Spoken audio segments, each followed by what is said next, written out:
Hello everyone, I'm Chrissy and welcome to my show. So we have lots in store. I always say that because we always do have lots and lots in store for the show today. First of all, we have the news with Ian and Helena. Hello. Hello. How are you? Why are you waving at me? You need to wave at me. I'm sorry. Look, don't ignore our viewers. Hello. How are you both? We're Very fine. well. So I can see we're always excited to excited have to be you on the here. show. They love being on the show and I love them being on the show. Okay, and I'll also be interviewing girl group DeltAmour, who will also be performing for us later on.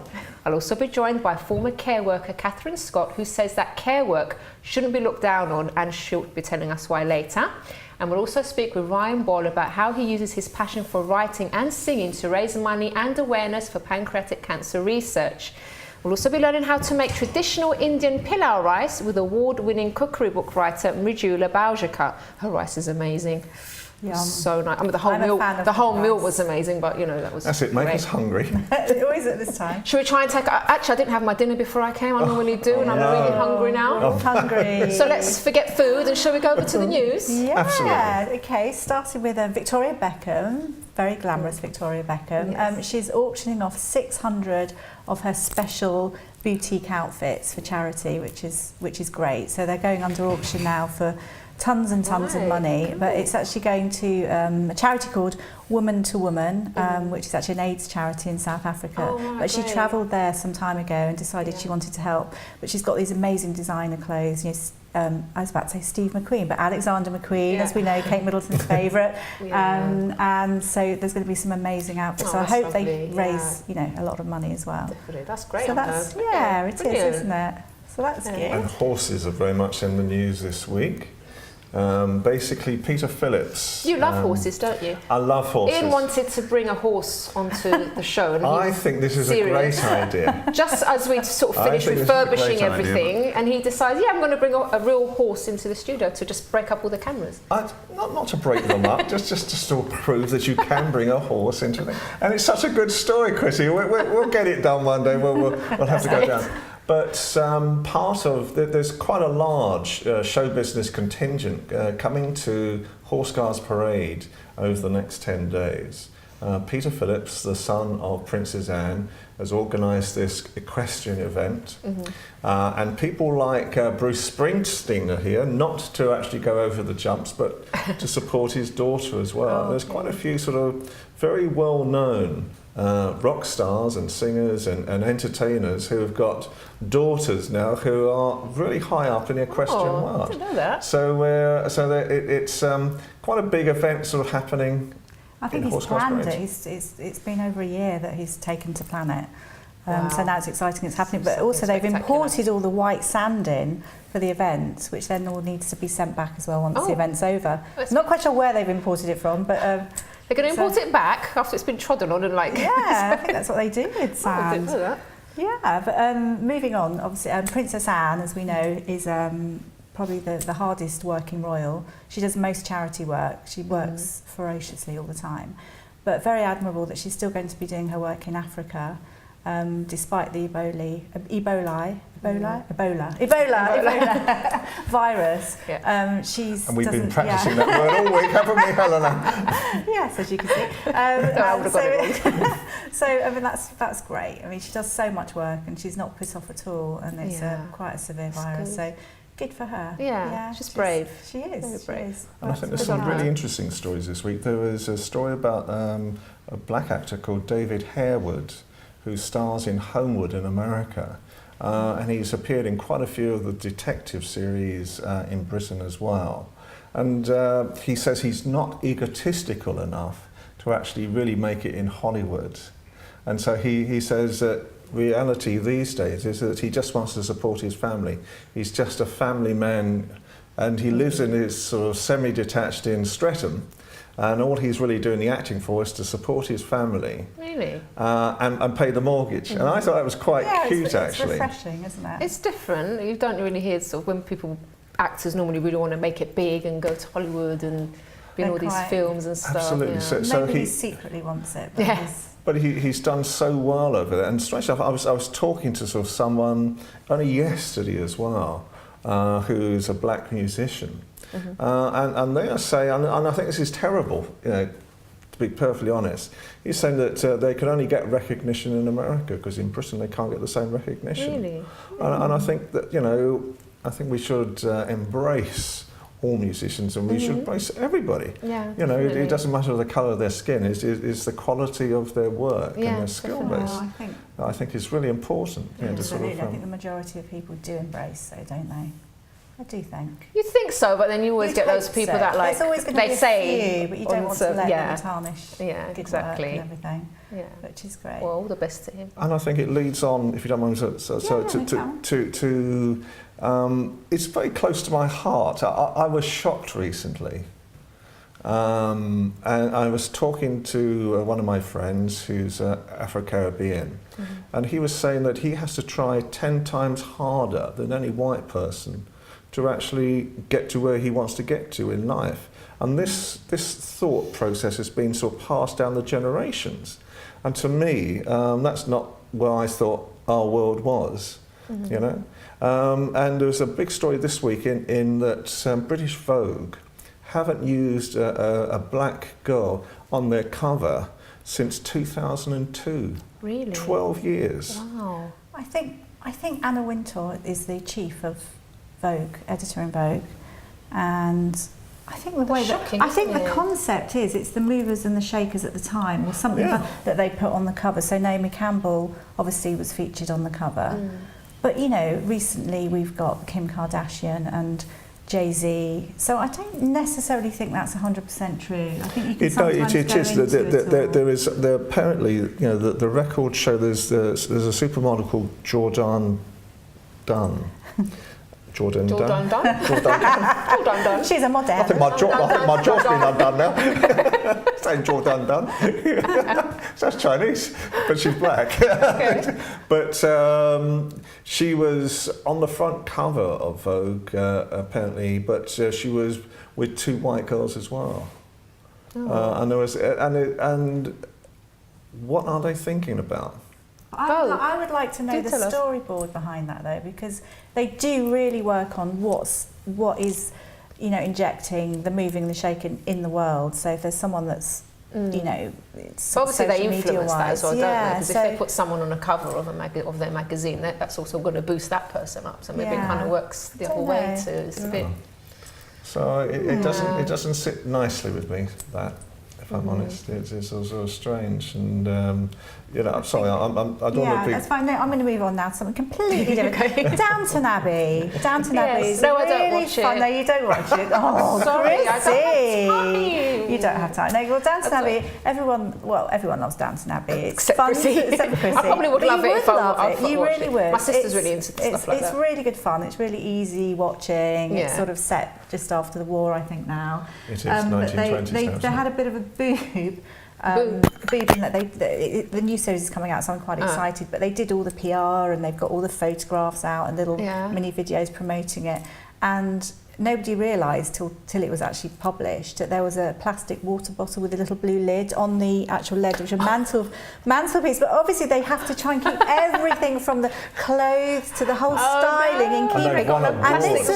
And this 40 years later, the plastic bottle came out, and the one with the blue lid is probably now 2014. But and they just suddenly realised, and it's in pure shock, which I think is a really funny story. Gosh, where was the director? I don't know. But they missed it. Everyone missed it. Every single person missed it. It's quite easy. Do you know, That's funny. I used to sort of work in sort of those types of television things. And at a time, years ago... Did you work on Upstairs, Downstairs? No, I was actually asked to work on Coronation Street when it was still just a Manchester-based one, and they wanted to actually promote it in London. And the photographer in those days got 30 seconds at the end of a day to actually do his stills, and he had to get his and literally they turned the lights on for 30 seconds, he got his shot and then sort of went. So these mistakes can happen. But I was just going to talk very quickly again, so something that is quite close to my own heart as well, in one way, is Frank Malone now, who has now turned into Kelly. There's this gentleman who's now become a lady who's in the middle of a sort of changing their sort of personality and changing their sex as well. and I've met quite a few people who've sort of changed sex in their time. And I think good for her now, if I'm honest, because she's found her peace. And they're some of the most bravest people I've ever met, because they go through tremendous amounts of psychological tests, all sorts of things. You know, and to actually sort of finally find your peace, I think is, I just wanted to wish Kelly, because I've actually met her male persona, and I've worked with him several times because he was a big boxing promoter and had world champions. And I just wanted to bless Kelly, because, and I wish her all the best now and find her happiness as well. Great. Okay. Anything else? I don't know if we've got time for another one. Yeah. Well, really, just so that everyone should really persevere with their online presence. And 10 seconds. 10 seconds. Okay. Do you know what? There's someone very special whose birthday it is. That's true. Actually, seconds. Should we sing for her? Happy birthday to you. Happy birthday to you. Happy birthday, dear Helen. Happy birthday to you. Woo! That was the breaking news of today's show, everybody. Thank you very much, Helena, for that. That was better than the next piece of news, right? All right, so we do have to go to a break right now, but thank you so much for the news. Thank you. Do stay tuned, because after the break we'll have our fitness tip from Jane on the importance of cardio fitness, and we'll be joined by Catherine Scott, who says that care work is a noble job. Find out why after this break.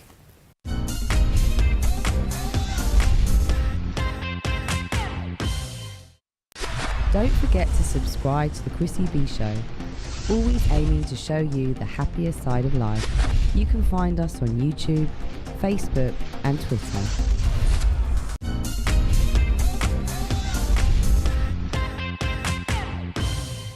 Welcome back. Now, before I meet my first guest, let's take a look at this fitness tip from Jane on the importance of cardiovascular fitness.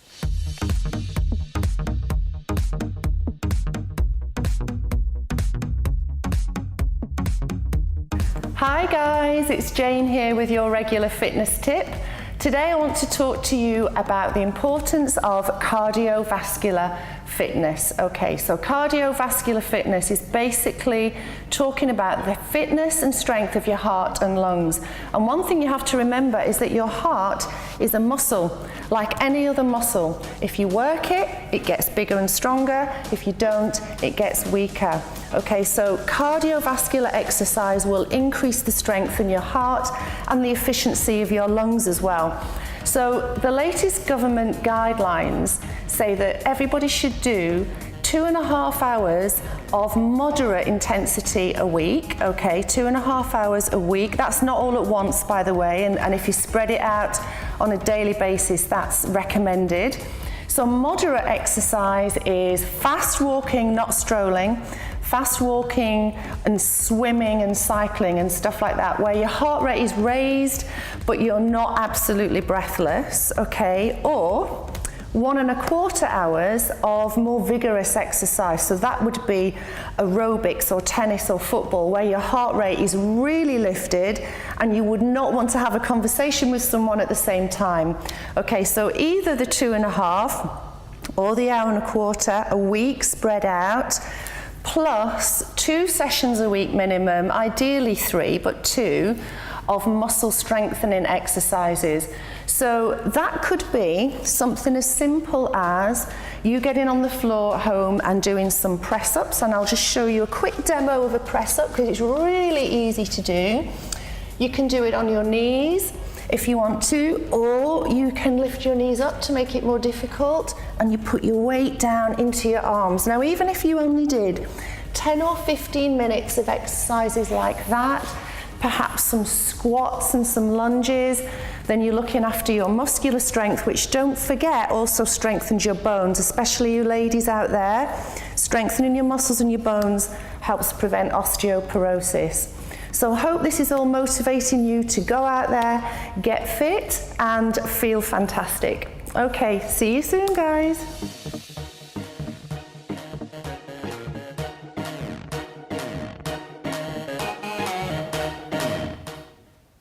Thank you very much, Jane. So now I'm joined by Catherine Scott, who's a writer and a former care worker. Hello. Hello, Chrissy. How are you? I'm fine, thank you. Now this is going to be quite an interesting one for me because obviously I know about care work, but not sort of what goes on exactly and stuff like that. So I'm quite interested to hear from you. But how did you get into care work in the first place? It was actually during my final year at university, and I was wandering through the careers library, and my university only really had advice for you if you wanted to become an investment banker. Otherwise they didn't really know what to tell you. And I knew I wanted to do something rewarding that wasn't just about the money, and I stumbled across an advert for being a support worker for people with learning disabilities, and it said flexible hours, the pay was better than what I expected, and it looked like I could fit it in with my studies. So I just rang them up and said I'd be interested, and it all kind of started from there. Okay, and then what was your first experience like? So I worked as a support worker for 5 adult men with severe learning disabilities in a residential home, and that was run by a charity. It was quite challenging. My first day I walked in and I was hugged by a topless old man wearing only tracksuit bottoms.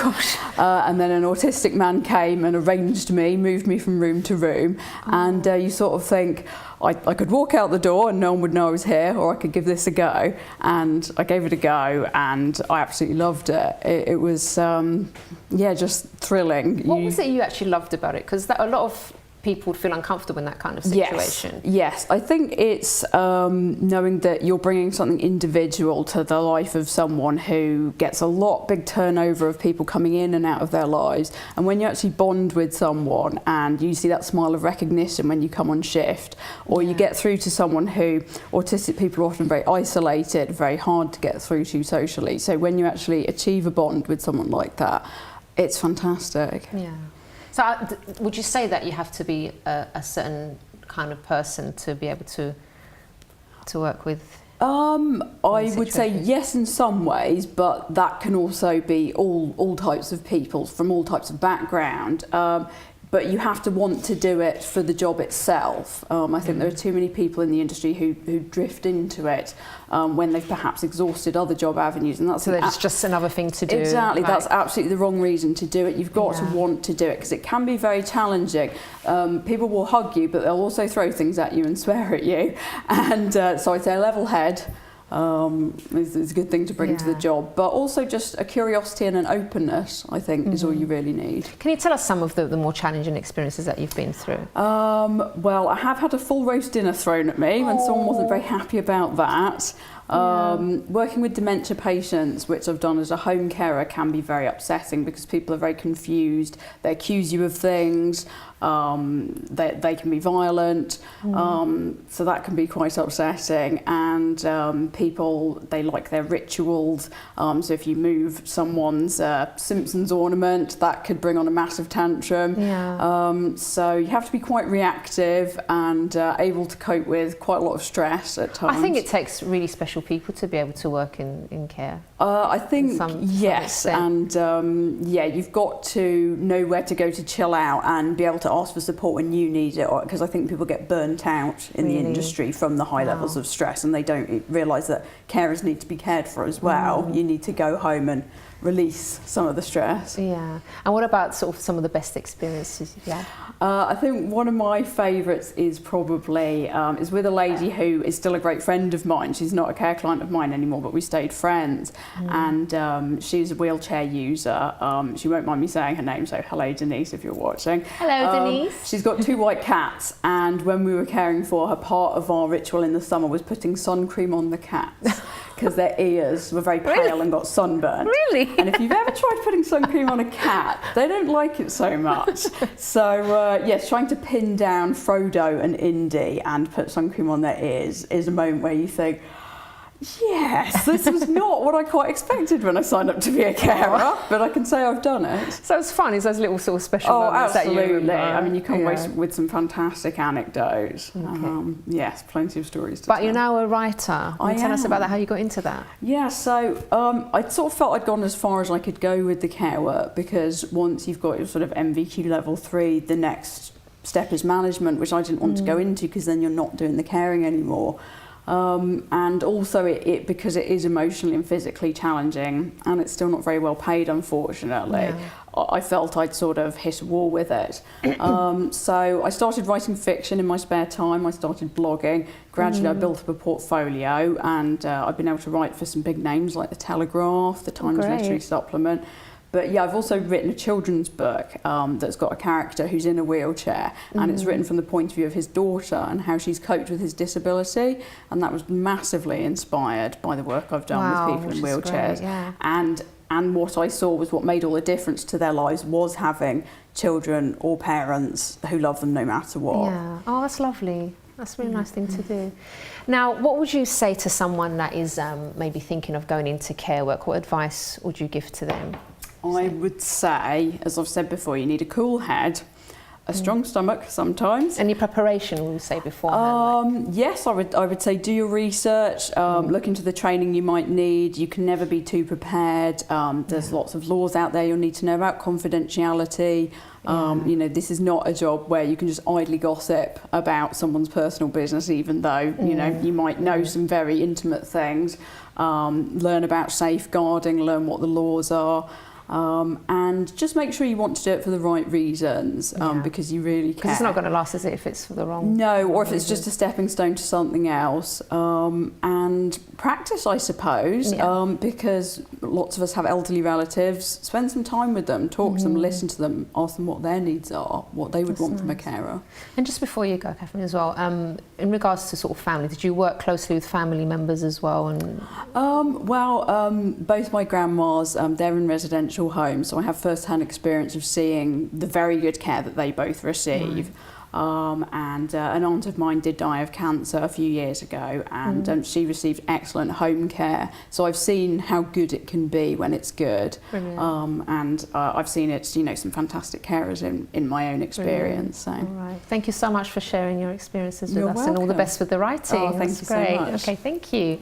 All right, so do stay tuned, because after the break, I'll be joined by Ryan Boyle, who raises money and awareness for pancreatic cancer with his singing. So we'll be meeting him after this break.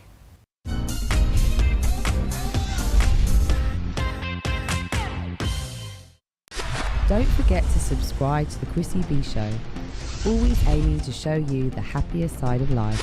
You can find us on YouTube, Facebook and Twitter.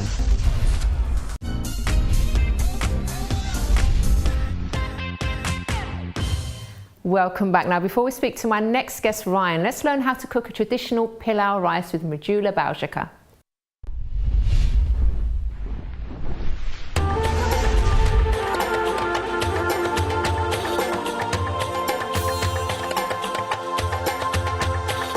So for the pilau rice, you're using, is it basmati rice? Yes. And you've been soaking it. Why do you soak it beforehand?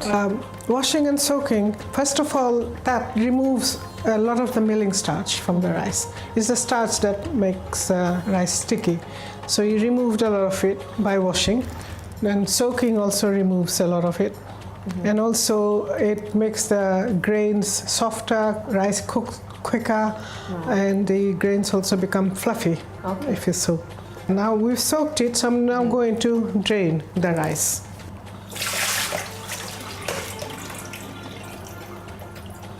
Now, you really do need a nice heavy pan to cook rice, okay? It's really heavy, this one. And for this one, Chrissy, I am going to use ghee. Ghee, okay. We had to be naughty some way. Sometimes, but it does give the most wonderful flavor, yes. So how much are we using here? So just about this much. Okay. That's not much. That's not much. You know, this is for 4 people. So when the ghee has melted, I'm going to add cinnamon stick, star anise, cardamom pods, and cloves and the bay leaves.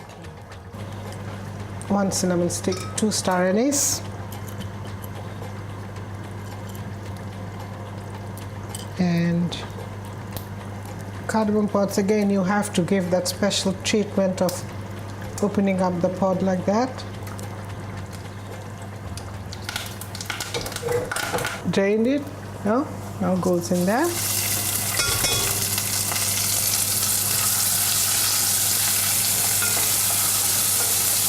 So I have my turmeric in my cupboard here. This is my spice cupboard. Very little, I just want tiny bit.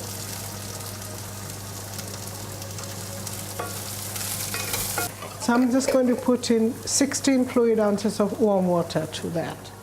Okay. Put your water in. This is again warm water from the tap. So now see, it's boiling. I'm going to turn the heat right down, as low as it will go. Lid on, make sure it's a very tightly fitted lid. And here is my timer. I'm going to time it for 8 minutes. 8 minutes exactly.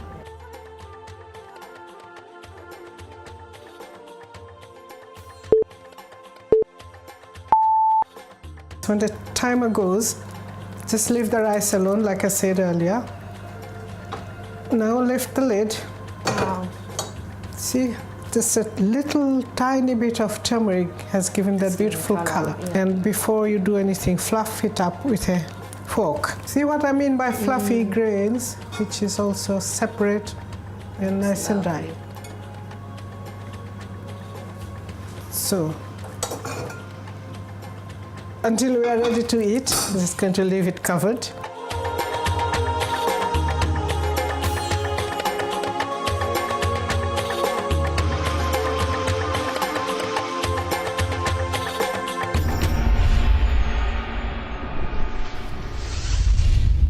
Yummy. Thank you very much, Mridula, for making us extra hungry. But before I introduce Ryan, let's take a look at this quick clip.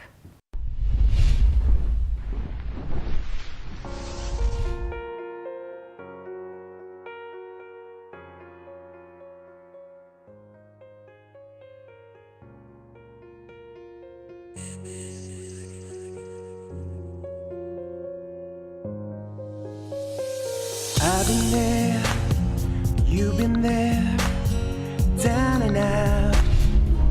Oh. That wasn't enough. I wanted to hear a bit more. You're going to have to sing live now. How are you, Ryan? I'm good, thank you very much, Chrissy. Thank you so much for coming on the show today, because you've got something very, very important to speak to us about. Can you tell us about why you are so interested in pancreatic cancer? Well, I lost my mum to pancreatic cancer in 2012, and it was obviously a massive shock to the system. She went in for an operation, and the day she was due to come home, she started obviously with pain, and they sent her down for an urgent CT scan, and they found that she had pancreatic cancer, and 3 months later she died at home. 3 months, wow. Yeah. Gosh.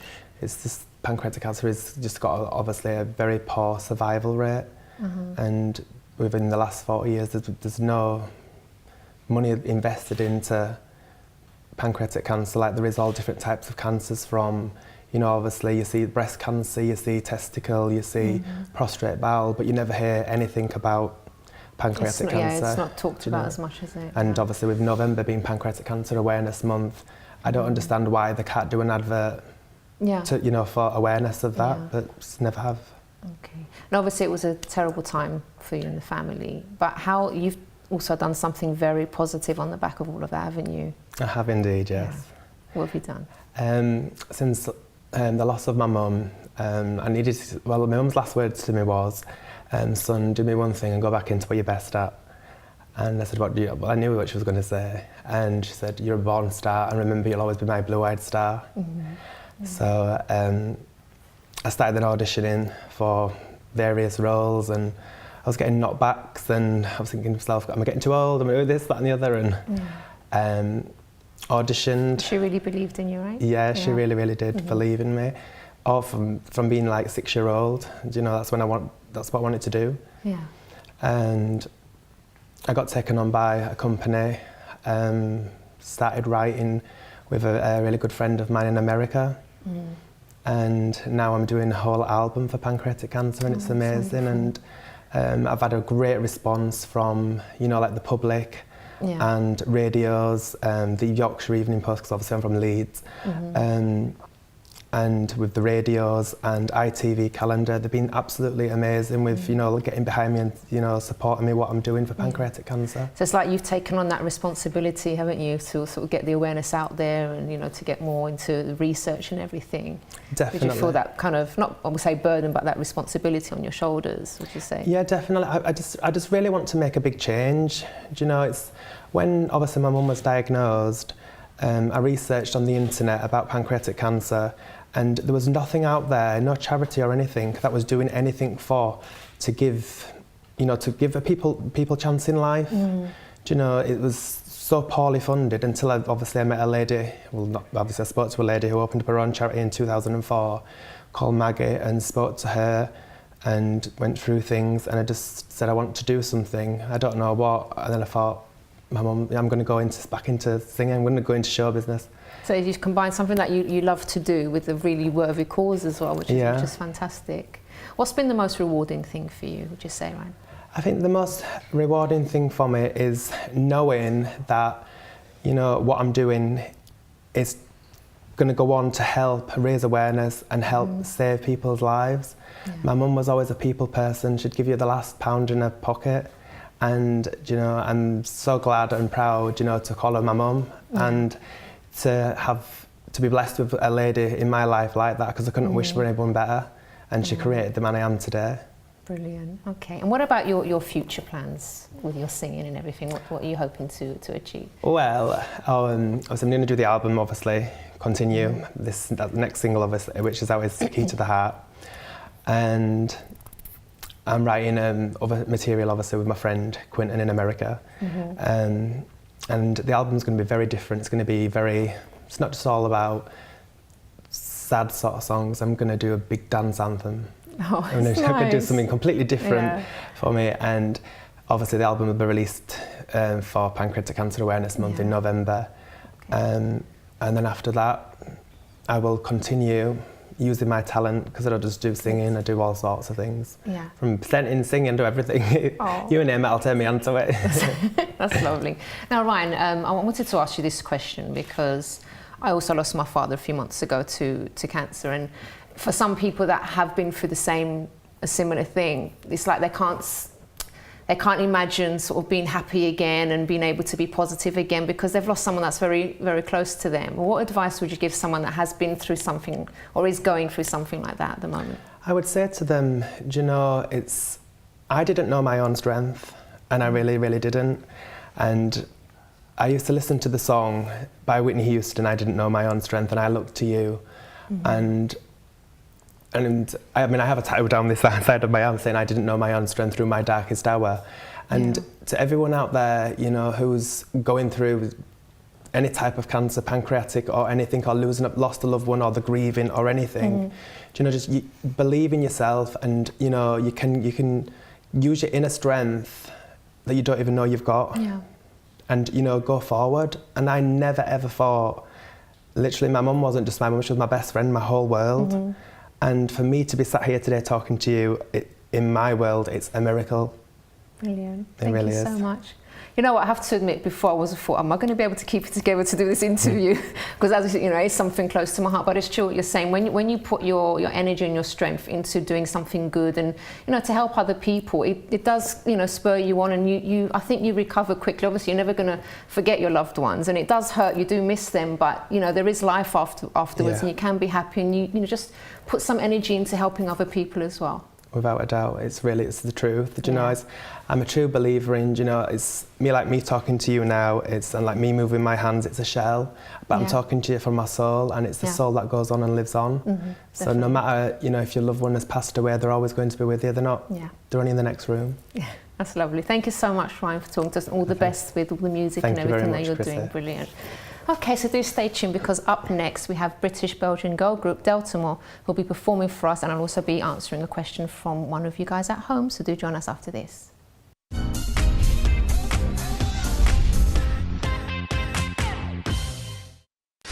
Don't forget to subscribe to the Chrissy B Show, always aiming to show you the happier side of life. You can find us on YouTube, Facebook and Twitter.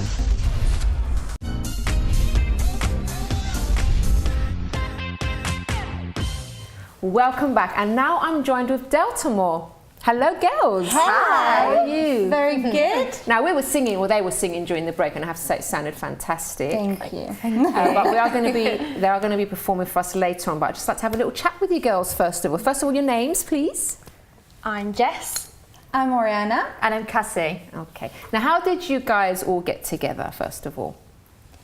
Well, we were actually put together by our ex-management, and we decided that we wanted to continue together because we feel like we've got something special. Yeah. I think you've got something special. Thank you. Our little audience over there think that too. But have you always been musical, all of you? Yeah, definitely. I mean, me personally, I've been singing and dancing since the age of 3 years old. So basically all my life, and I think it's the same. Exactly. Yeah. Okay, so it was always a dream of yours, like you singing to your hairbrushes and stuff like that. Yeah, did you? definitely. You know, in the mirror with the hairdryer, video shoot. No. So did you actually put together then by management team? Yeah. Okay, then you decided to stay together. How did you come up with? Did you guys come up with the name, or was it the? We came up with that name. How did that come about? Time. I can imagine. Someone gave us the idea of Delta. Yeah. Because the symbol for Delta is a triangle. That's 3 of us. That represents 3 of us. Yeah. And then we wanted a word to go with that, and we came up with amour, which is love in French. Yeah. French being Oriana's first language. Okay. Are you from Belgium? Yes, Are you? I am, all right. yes. Okay. So it's just Delta and amour put together to make DeltAmour. So it's like almost means like 3 girls with a passion. That's nice. That's a really nice name for it. Thank you. Now I can see you girls get on really well. Yeah. So you're good friends as well, not just in a band together, but you actually Yeah. We're more family now because the time you spend together, you better be, because otherwise. But what is it like though, spending so much time together? Well, honestly? it feels nice to be able to share all those experiences and those adventures with 2 girls that you feel really comfortable with, and it's nice. It's nice to share the ups and it's nice to share the downs together. So you really enjoy it. And how's it been going actually as a group now? What's been happening? News? Yeah, no, really good. We've spent all last year touring around the UK, and we had a number 5 in the Music Week dance chart. Brilliant. And we're continuing just gigging around everywhere. Yeah, getting ourselves out there. We're writing and producing our own music as well. Been to Ireland, been all over. We've seen the whole of the UK, up there, down there. But we just have so much, all around the world soon, right? we have so much fun, as we do it. Yeah, we really do. We love it. Now I have to say, you look like you're full of energy. Yes, we are. You are.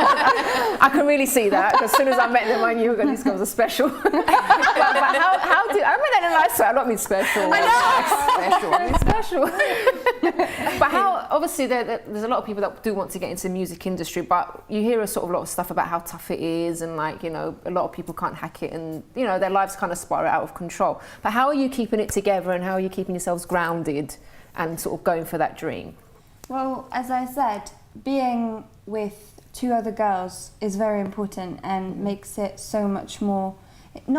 It doesn't make it easier in the sense that the industry is very difficult, like you said, and can be destroying.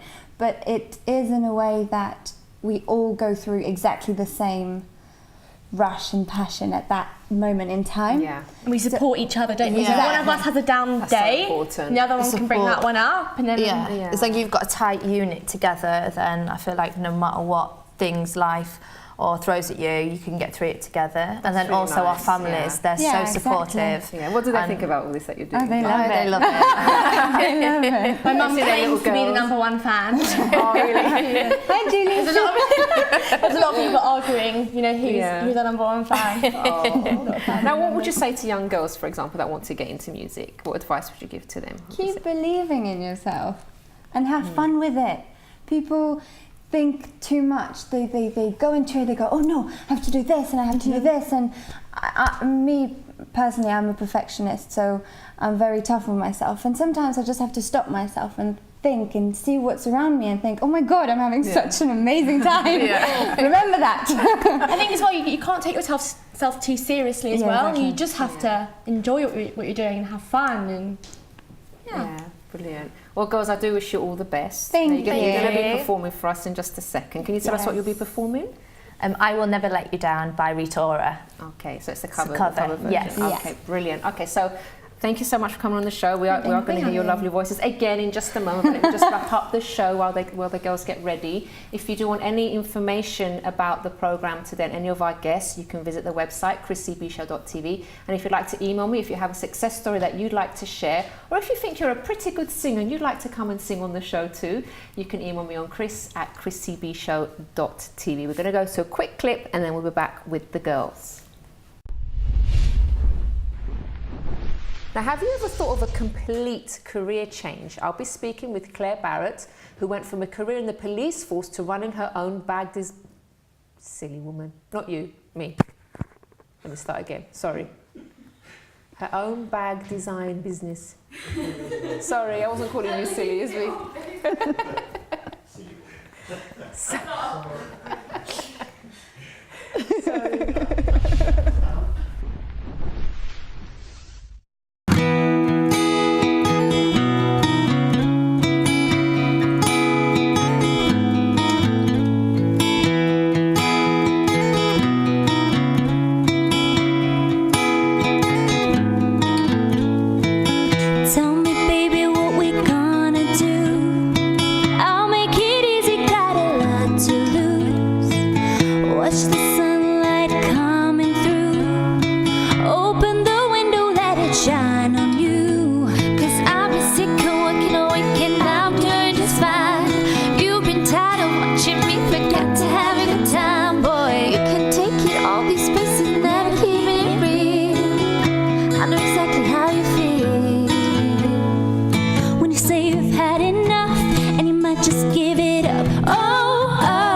I'll be what you dream.